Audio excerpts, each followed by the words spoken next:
వాళ్ళు తొందరగా అయిపోవాలని అనుకుంటూ ఉంటాం. అంటే నార్మల్గా మనందరికీ అయితే మా అందరికీ అయితే మాకు కాబట్టి పొద్దున్నే భోజనాలు కదండి, అందుకు ఇలా ఆలోచించుకుంటూ ఉంటానండి. మరేం కాదు. ఇప్పుడు పసుపు అయితే కొంచెం వేసుకుంటున్నాను. ఈ పసుపు, ఉల్లిపాయలు, పచ్చిమిరపకాయలు, కరివేపాకు బాగా ఏగనివ్వాలండి. ఆ తాలింపుతో పాటు కొంచెం ఏగడానికి మగ్గడానికి ఉప్పు అయితే వేసుకుంటున్నాను. ఎప్పుడైనా ఉప్పు పసుపు వేసుకుంటే మనకి తొందరగా మగ్గిపోద్దండి, అందుకు చెప్తున్నాను. ఇదిగోండి ఇప్పుడు మొత్తం ఇలా మనం ఉల్లిపాయలు పచ్చిమిరపకాయలు మొత్తం ఇలా కలిపేసుకొని వేగించేసుకొని దాన్ని బాగా మనం ఫ్రై చేసుకోవాలంటే ఉల్లిపాయలు ఏగడంలోనే మనకుంది.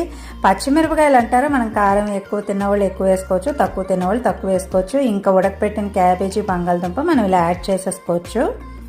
ఇందులో ఉన్న నీరంతా మనం తీసేసుకోవాలండి. మనం క్యాబేజీ ఉడకపెట్టినప్పుడు కొంచెం నీరు వస్తుంది కదా, అవి మనం యాడ్ చేసుకుంటే మళ్ళీ బాగోదండి. ఉన్న నీరంతా ఎగిరిపోయినంత వరకు ఇలా అటు ఇటు కలుపుకుంటూ దాన్ని నీరు ఎగిరిన